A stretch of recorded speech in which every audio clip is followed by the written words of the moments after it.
No capítulo de hoje, o segundo filho do demônio celestial reencontra o homem que destruiu seu destino na vida passada. Mas desta vez, ele está de volta 40 anos no passado e pronto para mudar tudo. O silêncio dominava a arena. Centenas de olhares estavam voltados para um único ponto. De um lado estava o segundo filho do demônio celestial. Do outro, um homem que, na sua vida passada, havia sido responsável por mudar completamente o rumo de sua existência. Pyong-ho!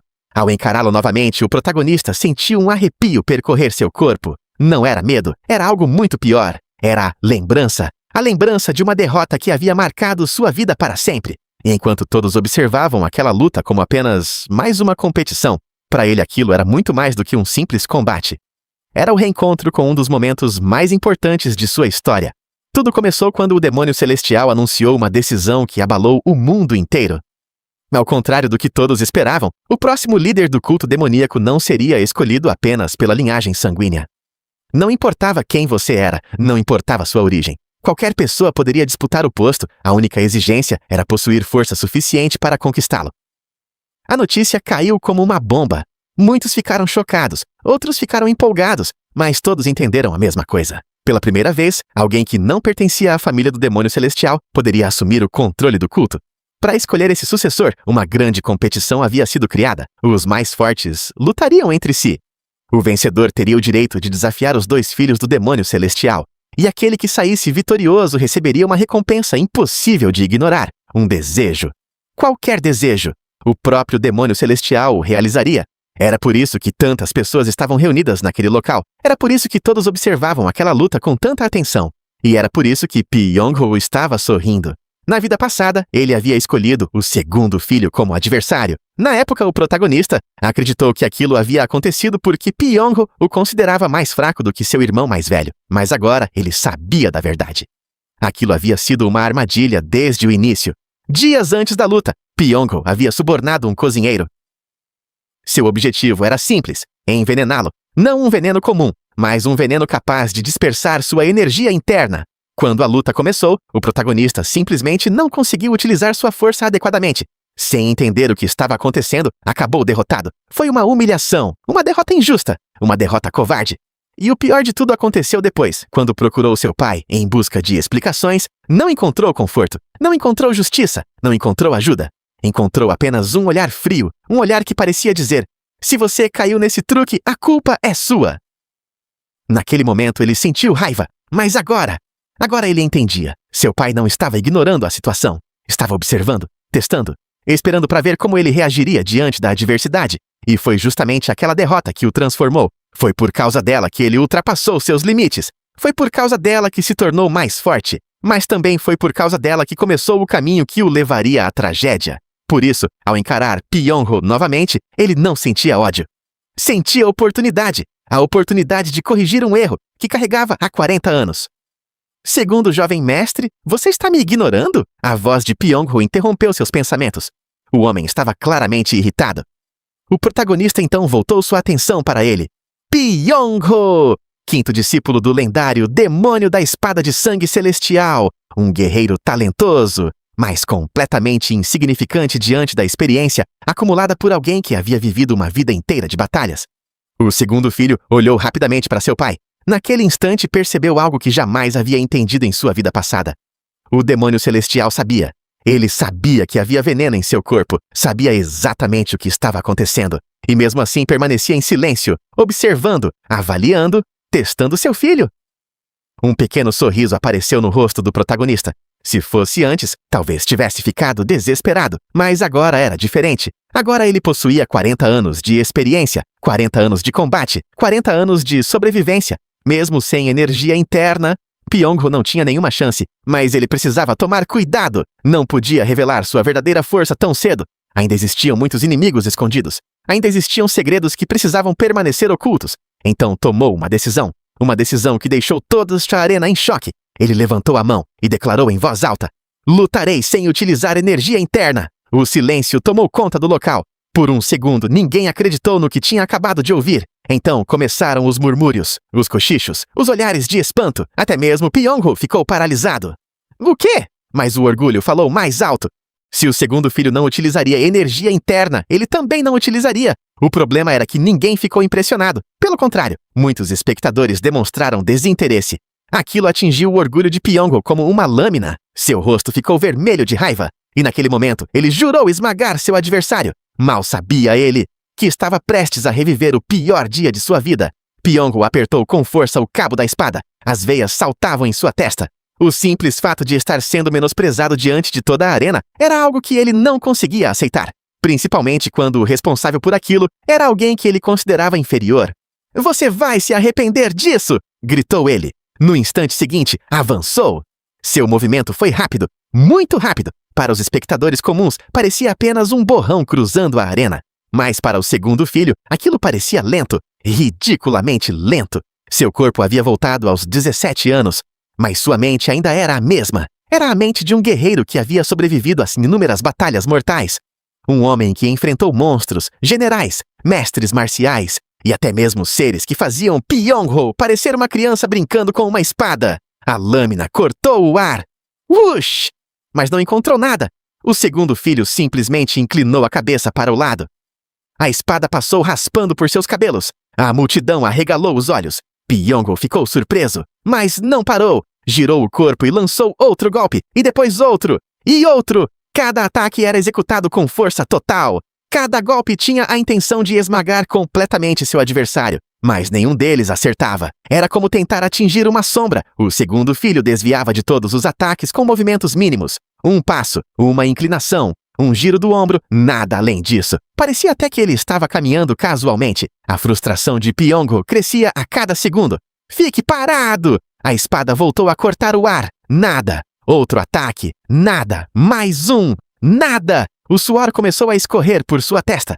Enquanto isso, o segundo filho sentia algo que não experimentava havia décadas. Seu coração acelerado, o sangue correndo pelas veias, a força de um corpo jovem. Durante 40 anos, ele havia carregado cicatrizes, ferimentos, limitações. Agora, tudo aquilo havia desaparecido.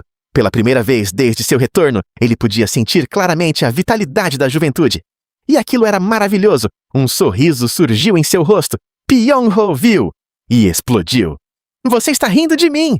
Sua aura assassina aumentou instantaneamente. Mesmo sem utilizar energia interna, a intenção de matar que emanava dele era suficiente para fazer muitos espectadores estremecerem. Ele avançou novamente, dessa vez decidido a acabar com tudo. Mas foi exatamente nesse momento que o segundo filho resolveu encerrar a brincadeira. Até agora, ele apenas havia se esquivado. Agora era sua vez de atacar. Seus pés tocaram o chão e então desapareceu. Os olhos de Pyongo se arregalaram. Por um breve instante, ele perdeu o adversário de vista. E isso foi tudo que precisou. Bam! Um soco atingiu seu peito. O impacto foi brutal. Todo o ar saiu de seus pulmões. A dor atravessou seu corpo como um relâmpago. Seu cérebro demorou alguns segundos para entender o que havia acontecido. Mas o segundo filho não lhe deu tempo. Outro golpe veio logo em seguida. Crack! Seu rosto girou violentamente para o lado. O gosto metálico do sangue invadiu sua boca. A multidão ficou em silêncio. Ninguém acreditava no que estava vendo. Até alguns segundos atrás, todos imaginavam que aquela luta seria equilibrada. Agora parecia uma demonstração de força. Pyongo tentou reagir, tentou erguer a espada, tentou recuperar o equilíbrio, mas era tarde. O segundo filho já estava diante dele novamente. Bam! Outro soco! Bam! Mais um! Bam! Mais outro! Os golpes caíam como uma tempestade, rápidos, precisos, devastadores. Pyongo não conseguia sequer enxergá-los, muito menos bloqueá-los. Seu corpo balançava para frente e para trás como uma folha sendo atingida por uma tempestade. Sangue começou a escorrer pelo canto de sua boca. Seu rosto estava inchado, sua visão embaçada e sua confiança completamente destruída. Finalmente suas pernas cederam. Ele caiu de joelhos. A arena inteira ficou muda. Todos observavam incrédulos. O discípulo do demônio da espada de sangue havia sido completamente esmagado. Sem energia interna, sem espada, sem técnicas especiais. Apenas com habilidade pura. Mas o segundo filho ainda não havia terminado. Seus olhos ficaram frios, muito frios. Ele caminhou lentamente até o homem derrotado. Então segurou seu braço. Pyongo sentiu um arrepio percorrer sua espinha. Pela primeira vez naquele dia, sentiu medo. Medo verdadeiro. "Foi com esta mão?" A voz do protagonista saiu baixa, controlada, assustadora. "Que você subornou o cozinheiro?" Os olhos de Pyongo se arregalaram. Como ele sabia? Ninguém deveria saber, ninguém tinha provas, ninguém havia descoberto, mas o olhar do segundo filho dizia claramente que ele conhecia toda a verdade. Eu Pyongo tentou responder, tentou se explicar, tentou negar, mas não conseguiu, porque naquele momento o joelho do protagonista já estava descendo. Caque! O som do osso quebrando ecoou pela arena inteira. Um grito horrível escapou da garganta de Pyongo. Seu braço foi destruído, quebrado ao meio, sem qualquer piedade, sem qualquer hesitação. O homem caiu no chão se contorcendo de dor. E ninguém teve coragem de interferir, porque naquele instante todos perceberam uma coisa. O segundo filho não era o mesmo de antes. Algo havia mudado, e aquela mudança era aterrorizante. Os gritos de Pyongo ecoavam por toda a arena. Ele segurava o braço destruído enquanto rolava pelo chão.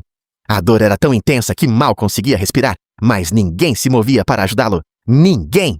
Todos permaneciam em silêncio. O choque estampado em seus rostos era impossível de esconder. Poucos minutos antes, aquele homem estava cheio de confiança, convencido de que pisaria no segundo filho como havia feito na vida passada. Agora estava derrotado, humilhado diante de todos. E o mais impressionante era que o vencedor sequer havia usado energia interna. O segundo filho observou aquela cena sem demonstrar emoção. Na vida passada, aquele homem havia mudado completamente o rumo de sua existência. Uma simples derrota. Se você gosta de artes marciais e protagonistas absurdamente apelões, já deixa o like e se inscreve porque Absolute Regression só fica melhor daqui pra frente. Uma simples armadilha. E o efeito dominó que veio depois quase destruiu tudo. Mas desta vez seria diferente. Desta vez ninguém pisaria nele. Desta vez ninguém decidiria seu destino. Foi então que uma presença esmagadora tomou conta da arena. Todos imediatamente se calaram, até mesmo os anciãos, até mesmo os mestres, até mesmo os guerreiros mais arrogantes. Uma única pessoa havia levantado a mão, o demônio celestial, o homem mais poderoso de todo o culto demoníaco, o pai do protagonista. O silêncio tornou-se absoluto. O próprio ar parecia mais pesado. Então ele falou: "Eu prometi realizar um desejo ao vencedor." Sua voz era calma, mas carregava uma autoridade impossível de desafiar. "Diga-me, o que você deseja?" Instantaneamente a multidão começou a especular. Uma espada lendária? Uma técnica secreta? Um tesouro raro?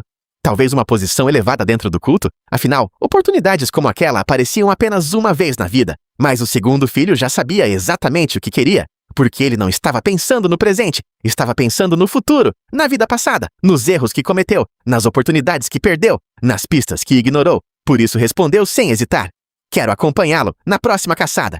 Por alguns segundos ninguém reagiu. Todos ficaram confusos. Era só isso? Aquela era sua recompensa? Alguns chegaram a achar que tinham ouvido errado. Até mesmo os anciãos trocaram olhares. Mas o protagonista permanecia sério, porque apenas ele sabia o verdadeiro valor daquele pedido. Na sua vida passada, aquela caçada havia sido um dos momentos mais importantes de sua juventude. Um evento aparentemente simples, mas que escondia oportunidades preciosas, oportunidades que ele desperdiçou. Desta vez, não cometeria o mesmo erro. O demônio celestial ficou em silêncio, observando seu filho. Seus olhos profundos pareciam tentar enxergar através dele, como se estivesse avaliando cada pensamento escondido dentro de sua mente. O tempo parecia ter parado, então finalmente respondeu: "Partiremos amanhã." Era tudo o que precisava dizer, sem elogios, sem explicações, sem demonstrações de afeto. Mas, de alguma forma, o protagonista ficou satisfeito. Seu pai se virou e foi embora. A multidão começou a se dispersar lentamente, mas os cochichos continuavam. Todos tentavam entender o que havia acabado de acontecer. Alguns falavam sobre a luta, outros sobre o braço quebrado de Pyongo, e muitos discutiam o estranho desejo feito pelo segundo filho. Enquanto isso, Pyongo continuava sentado no chão, derrotado, humilhado, consumido pela raiva. Quando viu o protagonista se aproximar, seus olhos quase saltaram das órbitas. "Seu desgraçado! Eu vou te matar!" O segundo filho apenas sorriu. Uma reação que deixou Pyongo ainda mais furioso. "Qual era mesmo o seu nome?" A provocação foi perfeita. O rosto de Pyongo ficou vermelho. As veias saltaram em sua testa. "Executem ele! Executem ele agora!" Mas ninguém se moveu. Ninguém ousaria tocar no filho do demônio celestial. O protagonista simplesmente virou as costas. Para ele, aquele homem já não importava mais. Pyongo pertencia ao passado, e o passado havia acabado de ser corrigido. Pouco a pouco, o sol começou a desaparecer no horizonte. A noite chegou. E pela primeira vez desde seu retorno ao passado, o segundo filho finalmente teve um momento de paz. Sozinho em seus aposentos, ele ficou parado diante de um espelho, observando seu reflexo. Por alguns instantes, apenas ficou olhando. Era estranho. Muito estranho. Durante décadas, havia se acostumado com o rosto de um homem envelhecido pela guerra. Um homem marcado por cicatrizes, perdas, arrependimentos. Agora tudo havia desaparecido. A juventude havia retornado. Seu rosto estava limpo, seu corpo estava saudável, seu futuro ainda não havia sido destruído. Ele ergueu lentamente a mão, tocando o próprio rosto. Ainda parecia um sonho, mas era real. Ele realmente tinha voltado. E se havia voltado, precisava agir imediatamente, porque existia alguém que representava uma ameaça muito maior do que qualquer pessoa naquele culto. Muji. O homem que no futuro mergulharia o mundo no caos. O inimigo que pisaria sobre incontáveis cadáveres. O monstro que mudaria completamente a história. Se fosse possível encontrá-lo agora, o protagonista o mataria sem hesitar. Resolveria tudo antes mesmo que o desastre começasse. Mas havia um problema. Ninguém sabia onde Muji estava, nem mesmo na vida passada. Ele simplesmente apareceu, como se tivesse caído do céu, e então começou a conquistar tudo, destruindo exércitos, massacrando organizações, mudando o equilíbrio de poder do mundo inteiro. Nem mesmo agora o protagonista possuía informações suficientes para encontrá-lo, e isso o incomodava profundamente. Mas logo chegou a uma conclusão. Se não podia encontrar Muji, então faria outra coisa. Ficaria mais forte. Muito mais forte. Tão forte que, quando o encontro inevitável acontecesse, o resultado seria diferente. Desta vez, ele não perderia. Enquanto observava seu reflexo, uma única pergunta continuava ecoando em sua mente. Quanto tempo ele realmente tinha? Na vida passada, tudo aconteceu rápido demais.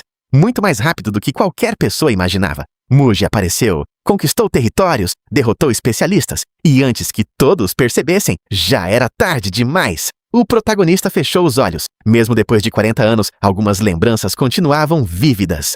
Campos de batalha cobertos de cadáveres, montanhas destruídas, cidades reduzidas a ruínas, companheiros morrendo diante de seus olhos. E acima de tudo, o sentimento de impotência, a sensação de não conseguir proteger aquilo que era importante. Seus punhos se fecharam involuntariamente. Não, desta vez seria diferente. Desta vez ele possuía algo que ninguém mais tinha.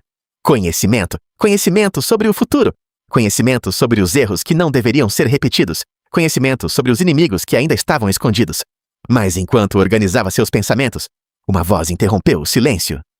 Jovem mestre, seu corpo congelou. Aquela voz, mesmo após décadas, mesmo após inúmeras batalhas, mesmo depois de sua morte, ele reconheceria aquela voz em qualquer lugar. Lentamente virou a cabeça e a viu. Lia, sua guarda-costas, a mulher que permaneceu ao seu lado quando quase todos os outros desapareceram, a mulher que o protegeu inúmeras vezes, a mulher que entregou a própria vida por ele, mas que, em sua vida passada, jamais recebeu o reconhecimento que merecia.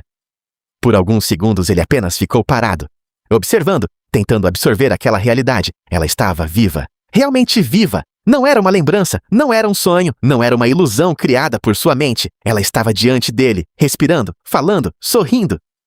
Jovem mestre, você lutou muito bem hoje. Lia parecia feliz, orgulhosa até. Mas o protagonista não respondeu imediatamente, porque naquele momento sua mente estava voltando ao futuro, ao dia em que a perdeu. A cena ainda estava gravada em sua memória. O sangue, os gritos, a batalha desesperada. E então, ela, parando diante dele, servindo como um escudo, recebendo um golpe que deveria ter sido dele. Naquele dia, Lia não hesitou, não recuou, não pensou duas vezes. Ela simplesmente escolheu morrer para que ele pudesse viver. E o pior de tudo foi que ele nunca teve a chance de agradecê-la, nunca teve a chance de dizer o quanto ela era importante, nunca teve a chance de retribuir. Seu peito ficou pesado. Pela primeira vez desde que retornou ao passado, sentiu algo próximo da culpa. Uma culpa antiga, profunda, silenciosa. Lia percebeu seu olhar estranho. Jovem mestre? Ela inclinou levemente a cabeça, confusa. Está tudo bem? O protagonista continuava olhando para ela. Era estranho. Em sua memória, Lia parecia menor. Talvez porque naquela época ele nunca realmente tivesse prestado atenção nela. Mas agora conseguia enxergá-la de verdade. Seu corpo era extremamente robusto. Muito mais do que o de uma mulher comum. Muitos dentro do culto zombavam disso, faziam piadas. Sussurravam pelas costas, mas ninguém conhecia a verdade. Ninguém sabia o preço que ela pagava para protegê-lo. Lia utilizava uma técnica secreta de fortalecimento corporal, uma técnica rara, poderosa e extremamente dolorosa. Quanto mais a utilizava, mais seu corpo se transformava. Seus músculos aumentavam, sua resistência crescia, sua pele se tornava tão resistente quanto aço. Mas tudo isso tinha um custo que ela aceitou pagar sem reclamar. Tudo para cumprir sua missão, tudo para protegê-lo, tudo para garantir sua sobrevivência. E mesmo assim, na vida passada ele nunca percebeu, nunca agradeceu, nunca valorizou, apenas considerou sua presença algo natural, Algo que sempre estaria ali, como o vento, como o céu, como o ar que respirava. Somente depois de perdê-la percebeu seu verdadeiro valor. O protagonista começou a caminhar lentamente, passo após passo, até parar bem diante dela. Lia ficou imóvel, claramente sem entender o que estava acontecendo. Jovem mestre? Ela parecia nervosa, confusa, até um pouco assustada, porque o olhar dele era completamente diferente. Não era o olhar de alguém observando uma subordinada, era o olhar de alguém reencontrando uma pessoa preciosa. Uma pessoa que acreditava ter perdido para sempre. O protagonista abriu um pequeno sorriso, um sorriso sincero, talvez o primeiro em muito tempo. Lia arregalou os olhos, porque aquele sorriso parecia carregado de emoções que ela não conseguia compreender. "Por que está me olhando assim?" ela perguntou, mas ele não respondeu. Como poderia explicar? Como poderia dizer que já a viu morrer? Como poderia explicar que passou décadas carregando arrependimentos? Como poderia contar que recebeu uma segunda chance? Não podia. Ainda não. Então apenas observou, em silêncio, gravando aquela imagem em sua memória, porque desta vez seria diferente. Desta vez, ele não a perderia. Desta vez, ele não permitiria que ela se sacrificasse. Desta vez, ele protegeria as pessoas que eram importantes para ele. Não importava o preço, não importava quem estivesse em seu caminho, nem mesmo Mudi, nem mesmo o destino. Afinal, ele já havia perdido tudo uma vez e não tinha intenção alguma de permitir que isso acontecesse novamente. Naquela noite, enquanto observava Lia diante dele, o segundo filho tomou uma decisão silenciosa. Uma promessa que fez apenas para si mesmo. Desta vez, ele salvaria todos aqueles que não conseguiu salvar no passado. E assim termina o capítulo 2 de Absolute Regressions. O protagonista já começou a mudar o futuro, derrotou um antigo inimigo e reencontrou alguém que teve um papel fundamental em sua vida. Mas a verdadeira história está apenas começando. Então deixe seu like, inscreva-se no canal e nos vemos no próximo capítulo. Comentário fixado. O que vocês acharam da surra que o Pyongo levou? Ele mereceu ter o braço quebrado ou o protagonista pegou pesado?